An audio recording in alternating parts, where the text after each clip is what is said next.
O Canada, true north, strong and free. And the key line for me this week was, we stand on guard for thee. That is to say, we're watchful, vigilant, sober people watching for things that might go wrong. I remember being with Dad in the rowboat, and every once in a while I'd be worried, and I'd see a little leak in the boat. And then Dad would immediately find some way of fixing it. But watching for that trouble that might come. Now, thinking about Canada, I realized that we have opportunity as a nation to be an example to the world. But I'd like you to know that from everything that I've read, everything that I've studied, we're not there yet.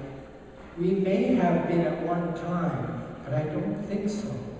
I think from the very beginning, we've been off track. And I'd like to speak a little bit about our relationship with Indigenous people. I was reading this week a small story by a man named Chief Dan George. Some of you may know him. He was a movie star. He was a Salish West Coast Indigenous person. He was a wise old soul. And one day he was out in the woods with his grandson, and he wanted to teach his grandson about the traditional way, the deep roots which nourished his being in the world. He wanted to communicate that to his grandson. And the way he did that was by enacting the wolf ceremony. And the boy and the old man sat together, and the old man cried out for the wolf to come and appear. But the wolf didn't appear. And the grandpa cried again with his chants and his songs. The wolf didn't appear. Then he noticed that his little grandson was looking at his wristwatch. And he realized that the world had changed, that the old ways had disappeared, that new ways were in the wings. And he wasn't sure that those new ways. And then as they got to the end of their time together, the little grandson said, "Oh good, I can get home in time for my favorite TV show."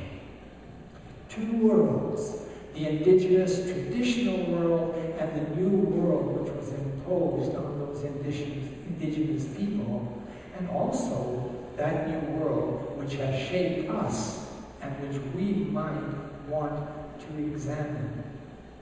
You see, the Indigenous people all over the planet lived in harmony with nature to the best of their ability. They suffered its hardships, they enjoyed its beauty, its truth, but they lived inside of nature. And when we folks came over here from Europe, we had an idea. And that idea was that we were going to get rid of nature, and we were going to build an artificial world, and that artificial world would be like heaven for us. And we're looking around us now at how far that plan has come. And some of us are wondering, was it a good idea that we brought over here from Europe? Was it a good idea to say to the Indigenous people, you are worthless, you are useless, you are old-fashioned, we want to do something new? And the Indigenous people of all the planet were oppressed by this idea that we, as human beings, were the masters of nature. I'm afraid that that idea is taking us to a very horrible place. And if you're thinking about the world, you may feel that, even if you don't experience it directly in your thoughts. Now, when I read the psalm, it seemed quite clear to me that the psalm applied to people, indigenous people all over the earth. They lived according to God's will. They lived inside of God's creation. They respected God's way. They may not have named God in the way that we name God, but they recognized, all of them, that there was something greater than themselves at work in the world, and they wanted to conform themselves to that something greater. The psalm is about a people living in the way of God. And those people are blessed. Those people are happy. Those people are healthy. Those people have all the good that life has to offer. And then the psalmist just interjects a small little alternative picture when he speaks about chariots of war and horses of war and the weapons of war. And the psalmist makes clear that these are not the way to peace. There is no way of forcing peace on the planet. There is no way of forcing peace on other people. You can't go with guns and tanks and planes and bombs and make a difference that is positive. Saying that, I'd like to put a little question in your head, and you might go home and look up, research. How much money is our country spending on military power? I have just heard that they were thinking of spending several billions of dollars to buy, I think, 3 or 4 new jet planes, state-of-the-art jet planes, horses, weapons of war, machinery of war. We seem to think that if we take our resources and invest them in military might, we will be safe from our adversaries. The text suggests that's not the case. Investing in the military way brings us to ruin. What we ought to be doing is investing. Let's say we just took the money for those planes, the several billions of dollars that come out of our wallets, our tax dollars. What if we took that money and built houses for the poor? What if we took that money and fed the homeless? What if we took that money and made the world safe and secure for children? And the question is, why are we not doing that? And the bigger question is, how is it that those who call on the name of God are silent when this is going on?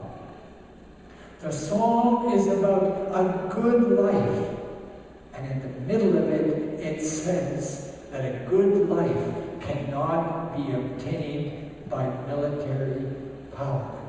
It can be obtained only by doing good to your neighbor. It can be obtained by being kind, by being generous, by being open to difference, by accepting your neighbors. That was one of the lovely things last night, walking around, music floating through the air, and people of all kinds gathered together, being happy. And one of the most exciting parts of that for me was the little children that were everywhere in the crowd. And these little children just seemed to be at peace. They seemed to be happy. They seemed to be enjoying themselves. And I thought, wow, there are people in this neighborhood who are like yeast in a loaf of bread, and they're making a difference just by being there. They're not making big plans, they're not making big organizations, but they're forming relationships. Now, the psalmist says that life with God brings blessing. But then Isaiah goes on to talk about how, if we turn away from God, we end up in trouble. And Isaiah also stresses that putting your trust in power will not work. Isaiah emphasizes, do justice, be kind, be generous. This is a common theme in the Bible, that we as persons have the opportunity to be light in the world by our actions. Now, the texts go on, and the texts talk about the alternative, how we can be misled by our leaders. And this is where I thought that it would be wise to say, "Oh, Canada." And the emphasis was on, "Oh, Canada." You see?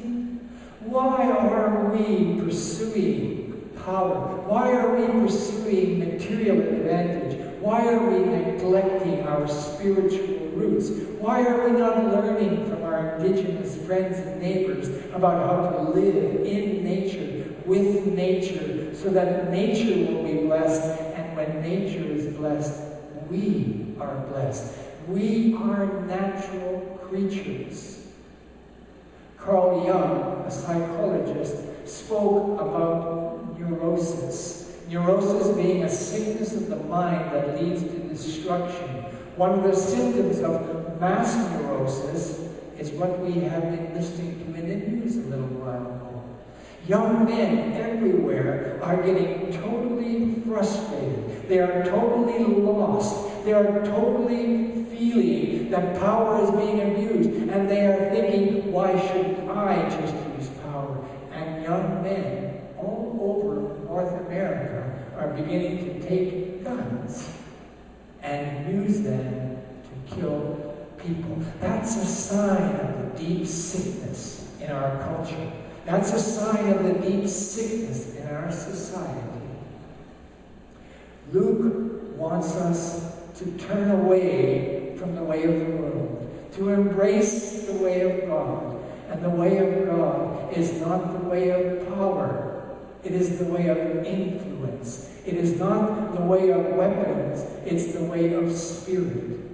And I encourage you to open your heart to the Spirit of God, which is hovering over our confusion, desiring to speak a word so that those who hear that word will have light, and that light will lead them forward in confidence. We are a small group of people. We represent the great majority of people in this country who are longing for things to be different. Let's make a decision not to be devoted to religion, but to be devoted to the way of life revealed in Jesus Christ. And Luke speaks about this. Jesus is the one who feeds the poor, who comforts the afflicted, who clothes the naked, who relieves the oppressed. We are the body of Jesus. Jesus is in us. Jesus wants to make a difference in the world, and he wants to use you and me. And I'm sure that he is, here and there and everywhere.